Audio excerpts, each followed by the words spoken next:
नमस्कार दोस्तों, राहत इंदौरी के शेर की कुछ पंक्तियां हैं। वो कहते हैं, झूठ से सच से जिससे भी यारी रखें, आप तो अपनी तकरीर जारी रखें। बात मन की कहें या वतन की कहें, झूठ बोलें तो आवाज भारी रखें। अब इस देश में ऐसा ही कुछ हो रहा है दोस्तों। झूठ का बोलबाला है और सच बोलना मना है। सोफिया कुरैशी को आतंकवादी की बहन कहने वाले खुले बाहर घूम रहे हैं और सोशल मीडिया पर पोस्ट लिखकर मुसलमानों के साथ सही बर्ताव करने की बात कहने वाले अशोका यूनिवर्सिटी के एसोसिएट प्रोफेसर अली खान महमूदाबाद को जेल की सलाखों के पीछे भेज दिया गया है। यह सब जब हमें अजीब लगने लगता है, हम सोचते हैं कि ऐसा कुछ हो भी सकता है, तो सरकार ऐसा कुछ कर देती है जो और भी ज्यादा वाहियात हो जाता है, जिसके बाद आप, मैं, हम सब सोच में पड़ जाते हैं कि आखिर हो क्या रहा है। दोस्तों, क्या अब आपको पता है कि इस देश में फैज अहमद फैज की मशहूर नज्म हम देखेंगे गाना भी देशद्रोह का हिस्सा बन चुका है? अगर यकीन नहीं आए तो नागपुर पुलिस से पूछिए, जिन्होंने वीरा साथीदार मेमोरियल के खिलाफ देशद्रोह का मामला लगा दिया क्योंकि उन्होंने इस नज्म को अपने कार्यक्रम में गाया। पूरी खबर आज के इस रिपोर्ट में हम आपको बताएंगे। नमस्कार दोस्तों, मेरा नाम है सोहित मिश्रा और आप सभी का एक नए एपिसोड में बहुत बहुत स्वागत है। अगर आपने अब तक मेरे इस चैनल सोहित मिश्रा ऑफिशियल को सब्सक्राइब नहीं किया है तो जरूर कर लें।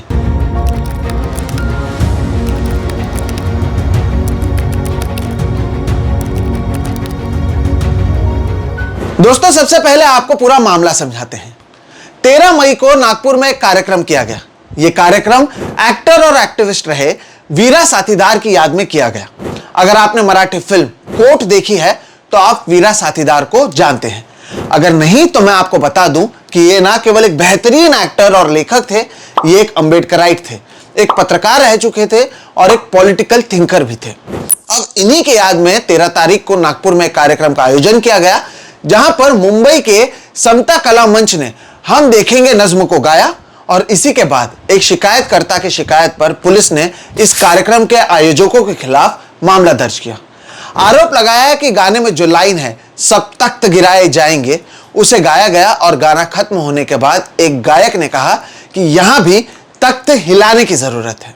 इसी के आधार पर एक शिकायतकर्ता ने शिकायत दर्ज की और पुलिस ने भारतीय न्याय संहिता की धारा 152 जो देशद्रोह से संबंधित है, इसके साथ ही धारा 196 यानी दो समूहों के बीच दुश्मनी को बढ़ावा देना और धारा 353 यानी सार्वजनिक शरारत के लिए अनुकूल बयान देने के तहत मामला दर्ज किया है।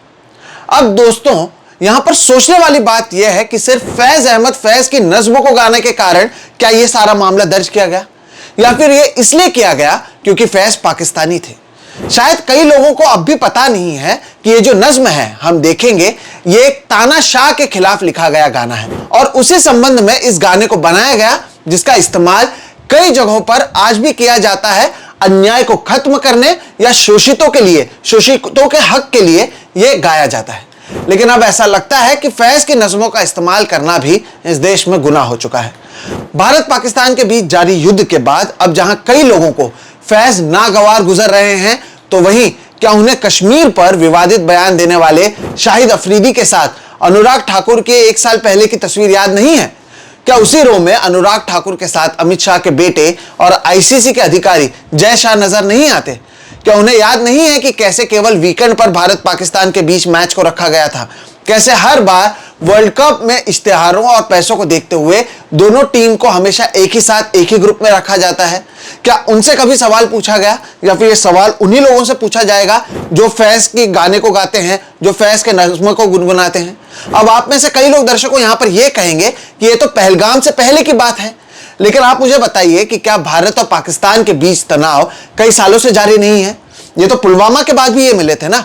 क्या पुलवामा हमले के बाद भी अनुराग ठाकुर और जय शाह का शाहिद अफरीदी के साथ बैठना सही है? क्या उनके खिलाफ कार्रवाई की मांग किसी ने की? क्यों नहीं की?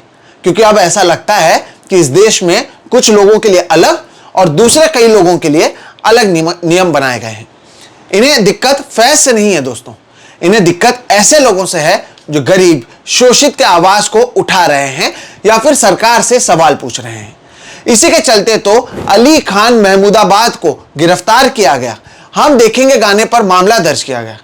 लेकिन दिन रात सोशल मीडिया पर देशभक्ति की आड़ में मुसलमानों के खिलाफ उल्टा सीधा बयान देने वालों के खिलाफ, या फिर बात बात पर मुसलमानों को देशभक्ति साबित करने की बात कहने वालों के खिलाफ, या फिर गोदी मीडिया के जरिए दिन रात जहर फैलाने वालों के खिलाफ मामला दर्ज कभी नहीं होता है। आपने कहीं सुना है इनके खिलाफ मामला दर्ज होते हुए?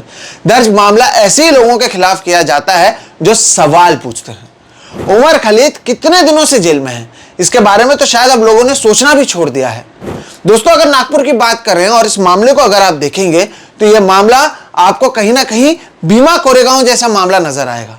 तब भी कई समाज सुधारकों को अर्बन नक्सल बताकर गिरफ्तार किया गया, उन पर दंगा भड़काने का आरोप लगाया गया, अर्बन नक्सल कहा गया। स्टैन स्वामी की तो जेल में मौत भी हो गई। आज तक लेकिन किसी को पता नहीं चल पाया कि इन तमाम समाज सुधारकों ने किया क्या था, किस आधार पर जेल में गए थे, उनका गुनाह क्या था। ऐसे चीजें अब हमारे देश में आम हो चुकी हैं और शायद किसी को फर्क भी नहीं पड़ता, क्योंकि यह मामला फैज अहमद फैज के नस्ब से जुड़ा हुआ है दोस्तों। और इस एपिसोड की शुरुआत मैंने राहत इंदौरी के शेर से की थी, तो फिर इस रिपोर्ट का अंत भी एक शेर से ही करूंगा। जावेद अख्तर साहब का एक शेर है, एक बेहतरीन शेर है। वो कहते हैं, जो बात कहने से डरते हैं सब, तू वो बात लिख। इतनी अंधेरी थी ना कभी रात, लिख। जो रोजमर्रा में कहीं पाती नहीं जगह, जो रोज हर जगह की है वारदात, लिख। इसलिए आज इस एपिसोड के जरिए हम इसी वारदात को आपके सामने पेश करने की कोशिश कर रहे हैं। इस तरह के वारदात अब रोजमर्रा के जिंदगी में हर जगह पर देखने मिलते हैं, लेकिन शायद इसके बारे में लोगों ने लिखना बोलना बंद कर दिया है। हम हमारे इस चैनल के जरिए वही करने की कोशिश कर रहे हैं। फिलहाल इस वीडियो में इतना ही दर्शकों। वीडियो पसंद आए तो इसे लाइक करें, दूसरों के साथ साझा करें। साथ ही साथ अगर आपने मेरे इस चैनल सोहित मिश्रा ऑफिशियल को सब्सक्राइब नहीं किया है तो वो भी कर लें। हम इस तरह के वीडियोस लगातार करते आए हैं। फिलहाल दीजिए इजाजत, नमस्कार।